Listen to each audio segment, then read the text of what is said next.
Hello नमस्कार दोस्तों, मैं हूं नरेंद्र प्रजापति और आप देख रहे हो समझदार को इशारा काफ़ी। आज जो वीडियो लेकर आया हूं वो आलोक सर की है। इसमें बांग्लादेश के हिंदुओं पे बात हो रही है, तो इसी वीडियो को देखते हैं, बिना देरी करे देखते हैं इसमें क्या बता रहे हैं। दोस्तों 1971 में पाकिस्तान से अलग होकर बांग्लादेश बना तो वहां 13.5% हिंदू आबादी थी। आज बांग्लादेश की कुल आबादी में सिर्फ 8.5% हिंदू रह गए हैं। हर दिन तकरीबन 632 हिंदू बांग्लादेश छोड़ने को मजबूर हो रहे हैं। ढाका यूनिवर्सिटी के प्रोफेसर डॉक्टर अबुल बरकत ने 2016 में भविष्यवाणी की थी कि अगर इसी रफ्तार से बांग्लादेश में हिंदुओं की आबादी कम होती गई तो अगले 30 सालों में बांग्लादेश में एक भी हिंदू नहीं बचेगा। जी हाँ, बंगाल के जिस बड़े हिस्से में 1940 तक 28% आबादी हिंदुओं की थी और आज हालात ये है कि अगले 25 सालों में वहां एक भी हिंदू नहीं बचेगा।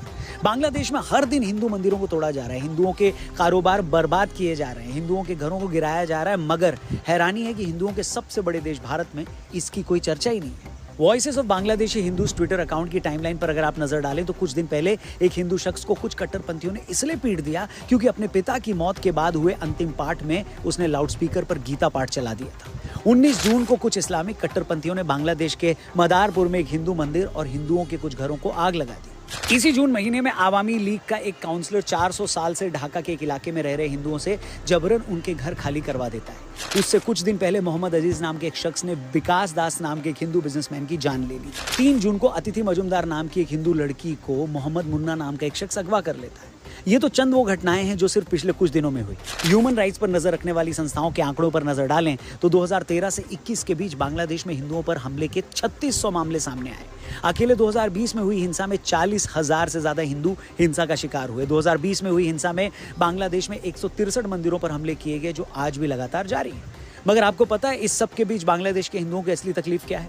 उनकी तकलीफ ये है कि दुनिया में 50 देश ऐसे हैं जहां मुसलमान मेजॉरिटी में है। दुनिया में 100 देश ऐसे हैं जहां सबसे बड़ी आबादी ईसाइयों की। मगर पूरी दुनिया में भारत ही एक ऐसा देश है जो हिंदुओं का असली घर है, मगर उस भारत में उनकी तकलीफ सुनने वाला कोई नहीं। उन्हें लगता है कि न तो भारत की मीडिया को उनकी परवाह है और न भारत के नेताओं को। इसलिए हमें लगा कि हमारी जिम्मेदारी है बांग्लादेश के हिंदुओं की हालत पर एक डिटेल्ड वीडियो बनाएं। आपको खुद देखिए, ये बात तो बिल्कुल सच है, इसमें कोई दो राय नहीं। मेन स्ट्रीम मीडिया बिल्कुल बात नहीं करती, बांग्लादेशी हिंदुओं के बारे में बिल्कुल बात नहीं की जाती, और कोई भी मेन स्ट्रीम की कोई भी मीडिया। मैं ये नहीं कहूँगा कि मैं बहुत ज़्यादा बातें करता हूँ, लेकिन मैं बातें करता हूँ। जो लोग मुझे फॉलो करते हैं वो जानते हैं कि मैं अपनी बातों में बांग्लादेशी हिंदुओं की बात करता हूँ। आप मेरी ट्विटर टाइमलाइन पर जाएंगे तो आपको वहाँ पर बांग्लादेशी हिंदुओं के साथ हो रहे अत्याचार की खबरें वहाँ पर आपको मिलेंगी। तो ऐसा नहीं कि मैं सवाल ऐसा नहीं उठाता या मैं दर्जनों वीडियोज़ में बांग्लादेशी हिंदुओं पर हुए बातचीत को कर चुका हूँ, उनकी प्रॉब्लम के बारे में बात की। हाँ, ये अलग बात है कि हो सकता है कि डिटेल्ड मैंने ऐसे वीडियोस नहीं बनाए हैं, लेकिन मैंने वीडियोस में जगह दी है, मैंने बात की है। जो रेगुलर मेरे व्यूवर हैं वो ये बात जानते हैं कि मैं बांग्लादेशी हिंदुओं की बात करता हूँ, और कई सारे मेरे दर्शक उन बातों को सुनकर कहते हैं कि जी बांग्लादेश के देखिए यूट्यूबर्स ये कर रहे हैं वो कर रहे हैं। तो मेरी उसमें मजबूरी हो जाती है कि मैं बंगाली समझ तो लेता हूँ, बहुत ज़्यादा 100% नहीं समझ पाता, थोड़ा थोड़ा समझ लेता हूँ, एक आध अक्षर पढ़ लेता हूँ, लेकिन मुझे वो जो भाव है वो पूरा समझ में नहीं आता।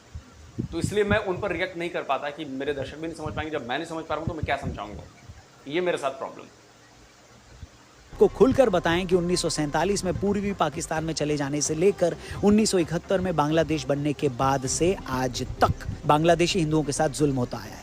बाकायदा कानून बनाकर उन्हें दूसरे दर्जे का नागरिक बनाया गया, उन पर जुल्म ढाए गए और ये सिलसिला आज तक चल रहा है। तो मेरी आप सबसे रिक्वेस्ट है कि इस वीडियो को पूरी देखिएगा, और वीडियो देखने के बाद अगर आपको लगे कि हर एक भारतीय को बांग्लादेशी हिंदुओं का ये दर्द जानना जरूरी है तो इसे ज्यादा से ज्यादा लोगों से शेयर जरूर करिएगा। इस वीडियो को आगे फैलाइएगा, अपने दोस्तों यारों रिश्तेदारों तक पहुंचाइएगा। शुरू करते हैं। नमस्कार दोस्तों, मैं हूं रौनक। इससे पहले कि हम लोग वीडियो में आगे बढ़े, आपके फायदे की एक बात बता दूं, डिस्क्रिप्शन में माई 11 सर्कल ऐप का लिंक दिया है। आज इंडिया और ऑस्ट्रेलिया का इंपॉर्टेंट मुकाबला है वर्ल्ड कप में। जल्दी से डिस्क्रिप्शन में दिए गए लिंक पर अगर आप क्लिक करके इस ऐप को डाउनलोड करते हो और रजिस्टर करने के 1 घंटे के अंदर अगर मेगा कॉन्टेस्ट ज्वाइन करते हो तो आपकी एंट्री फीस सिर्फ 1 रुपए होगी, और आप 5 टीमें बनाकर 5 रुपए में करोड़पति बनने का मौका पा सकते हो। बाकी 20% एक्स्ट्रा रियल कैश मिलेगा मेरा कूपन कोड लगाकर, और 1500 का ज्वाइनिंग बोनस भी। टीम बनाने में मैं आपकी हेल्प करूंगा, लेकिन उससे पहले ऐप डाउनलोड करिए, डिस्क्रिप्शन में लिंक दिया है। वीडियो में आगे बढ़ते हैं। दोस्तों, ये साल था 2021, दुर्गा पूजा का वक्त था। तभी किसी ने अफवाह उड़ा दी कि नोआखाली के पूजा पंडाल में किसी ने हनुमान जी की मूर्ति के पैरों के पास पवित्र इस्लामिक इस्लामिक ग्रंथ को रख दिया। खबर फैलते ही भीड़ ने पंडाल पर हमला कर दिया। बांग्लादेश के सबसे बड़े अंग्रेजी अखबार द डेली स्टार के मुताबिक उस अफवाह के बाद फैली हिंसा में 117 हिंदू मंदिरों को बर्बाद कर दिया गया। 300 से ज्यादा पूजा पंडालों और हिंदुओं की दुकानों को लूट लिया गया। और अफसोस और शर्म की बात यह है कि बाद में पता चला कि पंडाल में कुरान के अपमान की खबर किसी मुस्लिम शख्स ने ही फैलाई थी। लेकिन उस एक अफवाह से हिंदुओं पर जो हिंसा हुई उसके निशान आज भी बांग्लादेश में देखे जा सकते हैं। उस हिंसा ने हजारों हिंदुओं को अपना घर छोड़ने पर मजबूर कर दिया। सैकड़ों घर। अच्छा, सबसे बड़ी बात यह है कि इसीलिए अब देखिए, ये मैं क्यों कहता हूं कि बांग्लादेश भी पाकिस्तान की तरह बनता जा रहा है। वैसे ओरिजिनली वो इस पाकिस्तान था ना, बांग्लादेश के लोगों ने पाकिस्तान बनाया ना। पाकिस्तान बनाने की शुरुआत बांग्लादेश की जमीन से हुई। तो जो माइंडसेट है वो पाकिस्तानी ही है बांग्लादेशियों का। बांग्लादेशियों सुनकर बहुत बुरा लग रहा होगा, लेकिन एक कड़वी सच्चाई है, पियो इसको। और मैं आपको गारंटी दे रहा हूं बांग्लादेश के लोगों, गारंटी, जो अच्छे लोग हैं बंगाली, जो बांग्लादेश के लोगों के लिए कह रहा हूं, वो अगर आवाज़ नहीं उठा रहे हैं, इस जुल्म के खिलाफ आवाज़ नहीं उठा रहे हैं, वो हिंदुओं के सपोर्ट में नहीं आ रहे हैं, आपका भी हश्र पाकिस्तान वाला होना है। रोटी के लिए तरसेंगे आप, याद रखिएगा। तो ये जो पूरी घटना हुई थी वो तो भला हो कि सीसीटीवी लगवाया हुआ था, और सीसीटीवी में वो बंदा दिख गया कुरान लेकर जाते हुए और पंडाल में रखते हुए, मुसलमान था। और उसको कहा किसने था? उसको कहा था वहीं पास के एक मस्जिद के मौलवी ने कि जाके ऐसा कर, हम इनको सबक सिखाएंगे। अब आप इस नफरत को देखिए, हिंदुओं का कोई दोष नहीं, कोई लफड़ा नहीं, साजिश इन्होंने रची, अपने कुरान की बेगुरमती इन्होंने की और उसका दोष लगाया हिंदुओं पर। तो अगर आप इस जुल्म के खिलाफ नहीं उठेंगे तो भगवान भी तो देख रहा है ना, भगवान भी देख रहा है कि आप लोग कैसे जुल्म कर रहे हैं, और भगवान आप लोगों को सजा देगा। पाकिस्तानियों को दे रहा है, बांग्लादेशियों को भी देगा, याद रखिएगा। आप लोगों को लगता है कि ओ हम तो पता नहीं क्या, कौन से फरिश्ते हमारे अंदर आ गए हैं। जब लाठी पड़ेगी ना ऊपर वाले की, कोई फरिश्ता काम नहीं करे, याद रखिए। घर बर्बाद हो गए, कितनों के रोजगार छिन गए, और ये सब हुआ सिर्फ एक अफवाह के बाद। 1947 के बाद के इतिहास पर नजर डालें तो इस हिस्से में सबसे ज्यादा हिंसा बांग्लादेशी हिंदुओं के साथ हुई है। 1971 से पहले जब पूर्वी पाकिस्तान में पश्चिमी पाकिस्तान के खिलाफ गुस्सा उबल रहा था, वहां एक तरह से आजादी की लड़ाई चल रही थी। उस वक्त पाकिस्तानी फौज के आदेश पर सबसे ज्यादा हत्या उस वक्त के पूर्वी पाकिस्तान के हिंदुओं की गई। अनुमान के मुताबिक पूर्वी पाकिस्तान में भड़के आंदोलन को दबाने के लिए पाकिस्तानी फौज ने उस टाइम 30 लाख लोगों की हत्याएं की, जिनमें मरने वालों में ज्यादातर हिंदू थे। अमेरिकी सांसद डिफेंस डिटेक्टिव पर मैंने बांग्लादेश की पूरी सीरीज़ बनाई है, उसमें एक वीडियो है इस पर, डायरेक्ट एक्शन डे, और उसके बाद की बातें हैं, और भी कई चीज़ें हैं, जहां पर जो इन फौजियों को बताया गया था कि number 1 target Hindu family, number 2 target जो नॉन मुस्लिम्स है, नंबर 3 टारगेट वो मुस्लिम्स जो हमारे खिलाफ खड़े हैं। लुंगी निकाल निकाल के देखा जाता था कि तुम्हारा कटा हुआ है तो ठीक है, तुम नहीं मारेंगे, और जिसका नहीं कटा हुआ उसको मार दो, क्योंकि वो हिंदू होगा, नॉन मुस्लिम होगा। तो सबसे ज़्यादा बांग्लादेश में हिंदुओं को मारा गया। सांसद एडवर्ड कैनेडी ने 1971 में अमेरिकी संसद में एक रिपोर्ट पेश की थी। उस रिपोर्ट में उन्होंने बताया कि 1971 से पहले पूर्वी पाकिस्तान में हुई हिंसा में मरने वाले लोगों में सबसे ज्यादा वहां के हिंदू थे। आजादी के आंदोलन को दबाने के लिए हिंदुओं की हत्याएं की गई, उनके दुकानों को जलाया गया, उनके घर लूटे गए। हिंदुओं के घरों की पहचान हो सके इसके लिए हिंदू घरों के बाहर बाकायदा H लिखा गया ताकि भीड़ उन घरों में आग लगा सके। एडवर्ड ने अपनी रिपोर्ट में बताया कि यह सब कुछ उस वक्त की पाकिस्तानी फौज के इशारे पर किया गया। 71 में हुई हिंसा पर गैरी बेस नाम के लेखक की 2014 में एक किताब आई थी जिसका नाम था द ब्लड टेलीग्राम। अपनी इस किताब में गैरी ने लिखा था कि दुनिया की ये नैतिक जिम्मेदारी बनती है कि वो 1971 में हुए पाकिस्तानी हिंदुओं के कत्लेआम की निंदा करे। बाद की पाकिस्तान की सरकारों ने कभी कबूल नहीं किया कि 71 की हिंसा में इतने लाख लोगों की मौत हुई, मगर बांग्लादेश बनने के बाद वहां की सरकारों ने इस बात को जरूर माना कि उस हिंसा में 20 से 25 लाख लोग मारे गए थे और उन मरने वालों में ज्यादातर हिंदू थे। हैरानी की बात यह है कि आज हम जब 71 की बात करते हैं तो इस बात के लिए ताली पीटते हैं कि देखिए कैसे भारत की मदद से बांग्लादेश बन पाया, या हमने उस वक्त पाकिस्तान के 90,000 सैनिक बंदी बना लिए थे। मगर इस बात की चर्चा भारत में कोई करता ही नहीं कि बांग्लादेश बनने से पहले पाकिस्तानी फौजों ने पूर्वी पाकिस्तान में लाखों हिंदुओं को मार डाला था। नहीं, इसकी बात भले बाकी लोग ना करें, लेकिन मैंने की है। मैंने बांग्लादेश पर पूरी सीरीज़ बनाई है और उसमें हिंदुओं पर हुए जुल्म की बात की है, उन लाखों लोगों के मारे जाने की बात की है। ये जो किताब का जिक्र किया उस किताब का भी जिक्र है, द ब्लड टेलीग्राम का। उसमें क्या कहा गया उसका भी जिक्र है। मैंने आवाज़ उठाई है, ऐसा नहीं कि मैंने आवाज़ नहीं उठाई। अगर हम बांग्लादेश की हिस्ट्री पर नजर डालें तो पता चलता है कि पाकिस्तान की तरह बांग्लादेश भी अपने वजूद के आने के साथ कट्टरपंथियों के हाथों में चला गया। बांग्लादेश बनने के बाद शेख मुजीबुर रहमान ने बांग्लादेश के संविधान में सेक्युलरिज्म शब्द जोड़ा था, मगर 75 में बांग्लादेश की सेना ने इस्लामिक रिपब्लिक बनाने के लिए शेख मुजीबुर रहमान को सत्ता से बाहर फेंक दिया। इसके बाद आए जनरल जियाउर रहमान ने संविधान संशोधन करके सेक्युलरिज्म शब्द को डिलीट कर दिया। 2011 में शेख हसीना ने फिर से सेक्युलरिज्म शब्द जोड़ दिया, मगर इस्लाम अभी वहां का स्टेट रिलीजन है। हैरानी ये कि जो बांग्लादेशी मुसलमान 71 से पहले पूर्वी पाकिस्तान पर इल्जाम लगाते थे कि वहां की सरकार और सेना हमारे साथ सौतेला व्यवहार करती है, उन्हीं लोगों ने बांग्लादेश बनते ही अपने हिंदुओं के साथ वैसा ही सलूक करना शुरू कर दिया। 1993 में बांग्लादेश की होम मिनिस्ट्री ने बाकायदा एक ऑर्डर पास करके वहां के कमर्शियल बैंकों को आदेश दिया कि भारत के साथ लगने वाले जिलों में जो बांग्लादेशी हिंदू रहते हैं उन्हें एक लिमिट से ज्यादा कैश न निकालने दें और इन हिंदुओं को किसी तरह का लोन भी न दिया जाए। क्या आप इमेजिन भी कर सकते हैं कि किसी देश की सरकार अपने ही देश के एक धर्म के खिलाफ ऐसा फरमान जारी कर दे? आप सोचिए, कुछ दिन पहले हमने बताया था कि बीजेपी सरकार की तमाम एंटी मुस्लिम इमेज के बावजूद सरकारी योजनाओं का सबसे ज्यादा फायदा मुसलमानों को ही मिला है। और दूसरी तरफ हमारा ही एक पड़ोसी मुल्क है जिसकी सरकारें कुछ साल पहले तक आदेश देकर बोल रही थी कि हिंदुओं को कर्जा नहीं देना चाहिए। बांग्लादेशी सरकार की वहां की आवाम के लिए ये सोच ही थी कि धीरे धीरे इस सोच ने बांग्लादेश के समाज को भी नफरत से भर दिया। इसकी सबसे बड़ी मिसाल सामने आई साल 2001 में, जब खालिदा जिया की सरकार बनने के बाद उनके समर्थकों ने सिस्टमैटिक ढंग से पूरे देश में हिंदुओं के खिलाफ हिंसा छेड़ दी। और ये कोई 1-2 दिन चलने वाली हिंसा नहीं थी। हिंदुओं के खिलाफ खालिदा जिया के समर्थकों की ये हिंसा पूरे 150 दिन तक चली। इस हिंसा में हिंदुओं के खिलाफ 18,000 से ज्यादा अपराध किए गए। 1,000 हिंदू औरतों के साथ गलत काम किया गया। हालात ये थे कि उस हिंसा के बाद एक साथ 5 लाख हिंदू बांग्लादेश छोड़कर भारत आ गए। इतना ही नहीं, 2013 में इंटरनेशनल क्राइम्स ट्रिब्यूनल ने 1971 में हिंदुओं के खिलाफ हुए जुल्म के लिए जब जमात के सदस्यों को दोषी पाया तो उस फैसले से भड़के जमात के लोगों ने फिर से हिंदुओं के खिलाफ हमले कर दिए। उस फैसले के गुस्से में 50 हिंदू मंदिरों को तोड़ दिया गया, हिंदुओं के 1500 घरों में आग लगा दी गई और देश के 20 जिलों में यह हिंसा फैल गई। इसके अलावा बांग्लादेश में ऐसे कानून हैं जिससे हिंदुओं की संपत्ति को कभी भी छीन लिया जाता है। आपको बता दें, 1965 में भारत के साथ युद्ध के वक्त उस वक्त की पाकिस्तानी सरकार एनिमी प्रॉपर्टी एक्ट लेकर आई थी। इस एक्ट के अंडर सरकार को यह हक था कि वो दुश्मनों की प्रॉपर्टी को सीज कर सकती है, यानी अपने कब्जे में ले सकती है। बताने की जरूरत नहीं कि दुश्मन की प्रॉपर्टी के उस दायरे में हिंदू ही आते थे। अब 71 में जब बांग्लादेश बना तब भी उस कानून को नहीं बदला गया। 74 में उस कानून का नाम बदलकर वेस्टेड प्रॉपर्टी एक्ट कर दिया, मगर कानून में कोई बदलाव नहीं किया गया। एक अनुमान के हिसाब से इस एक्ट के कारण बांग्लादेश में 12 लाख हिंदू घरों को, या यूं कहें कि 44% हिंदुओं को अपनी जमीन गंवानी पड़ी है। इस एक्ट के चलते बांग्लादेश में हिंदू अपनी 20 लाख एकड़ जमीन गंवा चुके हैं। बांग्लादेश के राष्ट्रपति के पूर्व प्रेस सेक्रेटरी रविंद्रनाथ त्रिवेदी ने 29 मई 2007 में एशियन ट्रिब्यून में एक लेख लिखकर यह कहा था कि एनिमी प्रॉपर्टी एक्ट के वेस्टेड प्रॉपर्टी एक्ट बनने के बाद भी आज भी वहां हिंदुओं की जमीनों पर कब्जे किए जा रहे हैं।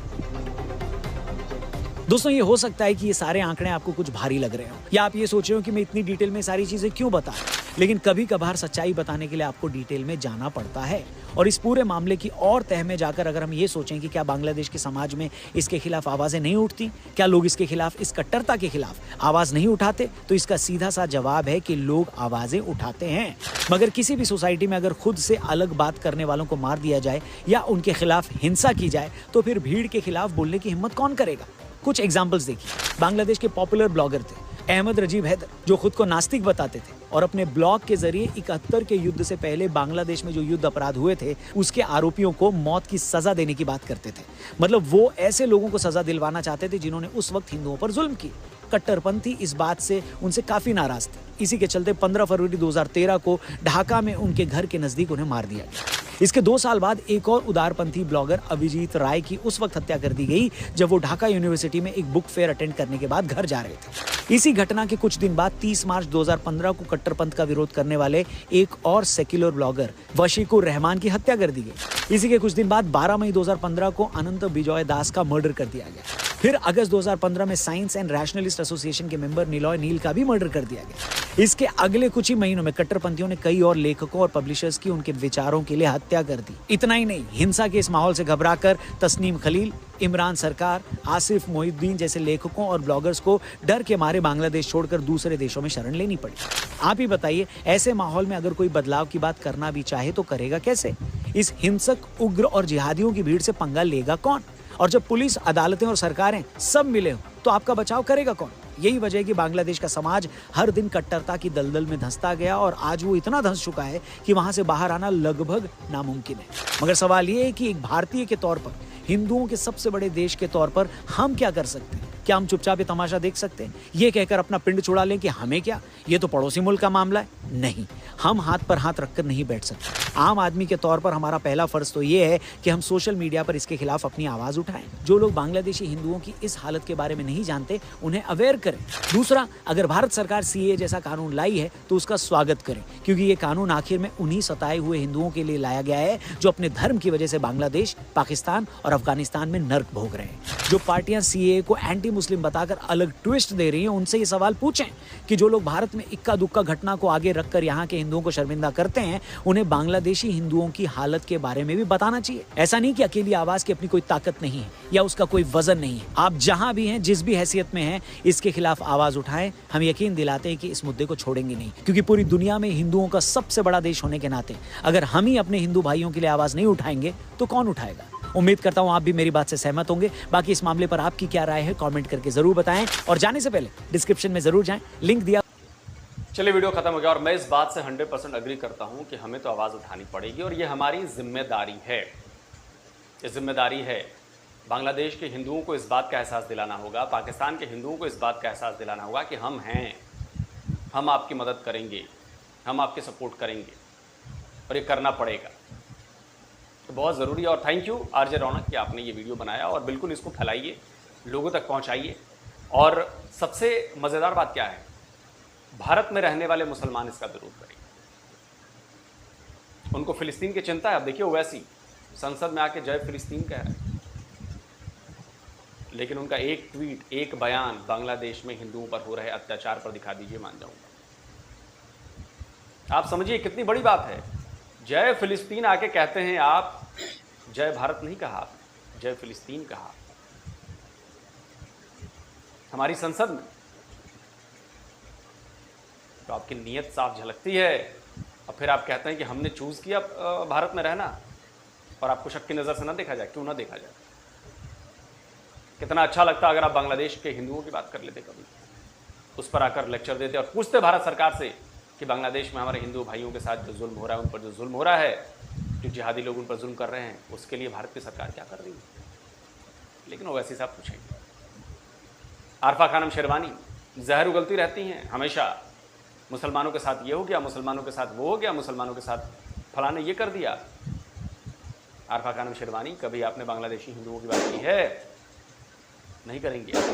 आपका एजेंडा खत्म हो जाएगा, आपको आपके ही समाज से निकाल के बाहर फेंक दिया जाएगा, फिर मलाई नहीं मिलेगी। अरे रवीश कुमार, तुम तो बाई बर्थ हिंदू, तुमने बात की बांग्लादेशी हिंदुओं के बारे में, यहाँ पर तो बड़ा ज्ञान देते रहते हो। अजीत अंजुम बात नहीं करेंगे, अभिसार शर्मा बात नहीं करेंगे, राणा अयूब कहाँ मर गई हो, कहाँ छुप गई हो, कौन सा बिल में घुसी हो? खुद तो वेस्टर्न कल्चर का पूरा फ़ायदा उठाती हो और मुसलमानों के नाम पर अपनी पॉलिटिक्स चमकाती हो, अपनी जेब भरती हो। कभी बांग्लादेशी हिंदुओं के बारे में भी बोल लिया करो। नहीं बोलोगे, पता है ना, तुम्हें भी निकाल के बाहर कर देंगे और तुम्हारा भी ST SJF हो जाएगा। शर्म तो आएगी नहीं तुम लोग। लेकिन हाँ, ये बात ज़रूरी है, इस वीडियो को दूर से देखिए मत, इसको पास से देखिए, इसको समझिए और इसको फैलाइए और इसको बताइए कि वीडियो खत्म हो गया। और मैं कहना चाहूँगा, जैसे आलोक सर ने बोला, ये पाकिस्तान की ही पैदाइश है, जो 1971 में है। पाकिस्तान आर्मी ने इनके साथ जो किया, जो जनरेशन जो पैदा हुई है ना, वो जनरेशन है ही। तो जैसे पाकिस्तान में हिंदुओं के साथ ये मुसलमान कर रहे हैं, वही लोग ये कर रहे हैं, तो वो उनसे सोच मिलती जुलती है इनकी। और दूसरी बात जो मैं ये कहना चाहूँगा, जितने भी बांग्लादेशी हमारे देश में जो घुसे हैं, इस सीए जैसे कानून उनको जल्दी लागू करके इनको बाहर निकाल के फेंक देना चाहिए। जाएं अपने देश। और हमारे यहाँ पर जो मुसलमान जो विरोध कर रहे हैं सीए का, तो इसलिए करते हैं कि वहाँ हिंदू मरे और यहाँ पैदाइश बढ़ाते रहे हैं। तो बहुत जल्दी है कि इसका जो तोड़ निकालें या फिर कोई भी कानून ऐसा बनाएं जो बच्चे ज़्यादा ना हो। ये सोची समझी शायद के तहत हो रहा है सारा काम। पाकिस्तान से हिंदू खत्म ही हो गए, थोड़े बहुत इधर बच्चे हैं। ये बांग्लादेश में ये भी धीरे धीरे जैसे बताया रौनक भाई ने कि निकलते जा रहे हैं। 5 लाख उस समय निकल गए और 1971 में हिंदुओं के साथ बहुत कुछ रेप हुए, ये हुए, मारे गए। सबसे ज़्यादा हिंदुओं पर अटैक हुआ। तो ये जानबूझ के करते हैं। और जितना आजकल एक एक्स मुस्लिम का जो चैनल है उसमें कुरान की बिल्कुल हकीकत बताता है। उसमें पता चलता है कि ऐसा ये लोग करते क्यों। इनका माइंडसेट जो है वो उसी हिसाब का है। जब पूरी तरह से पढ़ोगे समझोगे उस चीज़ को, उनकी मैं बहुत वीडियो फॉलो करता हूँ और आलोक सर को भी फॉलो करता हूँ, तो देखता हूँ कि वो चीज़ कहाँ जा रही है। तो ये कुरान जो है वहाँ से ये लोग माइंडसेट जन्नत जाने का, हिंदुओं को मारने का पूरी तरह से इनके अंदर फैला रहता है। और जैसे पाकिस्तान भिखारी हो गया है, एक न एक दिन बांग्लादेश भी भिखारी हो जाएगा। जब तक हिंदुस्तान सहन कर रहा है, जब तक कि हम चुप हैं, जिस दिन हमने हाथ खींच लिए कि बांग्लादेश भी एकदम एक एक रोटी के लिए तरसेंगे। पर अभी इन्हें कुछ समझ में नहीं आ रहा। और जो अच्छे बांग्लादेशी हैं तो मैं यही कहना चाहूँगा, जैसे आलोक सर ने कहा कि आवाज़ उठाएं। आवाज़ जो अच्छे बांग्लादेशी हैं पढ़े लिखे वो आवाज़ उठाएं, नहीं तो आपको बहुत बड़ी कीमत चुकानी पड़ेगी इस चीज़ की। इसलिए समय रहते ही चीज़ को हैंडल कर ले, नहीं तो फिर पछताने के सिवा कुछ नहीं रहेगा। तो ये बहुत इम्पोर्टेंट वीडियो थी। और हमारे यहाँ जो हिंदू जो समाज है हमारा, वो सोचता है कि हमारे देश में क्या हो रहा है, हम ठीक है, हम खाना खा रहे हैं, हम ठीक हैं, कमा रहे हैं, खा रहे हैं। परंतु दूसरे देशों में जो हिंदुओं के साथ जो हो रहा है, तो उन्हें क्यों ना यहाँ हिंदुस्तान लाया जाए, क्योंकि उनकी धरती नहीं है ये। 1947 में जब बंटवारा हुआ तो ये वहाँ अम्बेडकर साहब का एक मैंने वीडियो देखा था कि सारे हिंदू यहाँ आ जाएं और सारे मुसलमान उधर चले जाएं, जब जाके बंटवारा हिस्सा बराबर होगा। पर हमारी जो पॉलिटिक्स जो रही पुरानी, उन्होंने ऐसा कोई काम ही नहीं किया। कर देते तो आज ये फंडा ही ना होता। इसलिए मैं बस इतना ही कहना चाहूँगा कि इस वीडियो को ज़्यादा से ज़्यादा शेयर करें और लाइक करें। और बहुत ये सब हिंदुओं के पास जानी चाहिए ये वीडियो। इसलिए जब तक जय हिंद, जय भारत।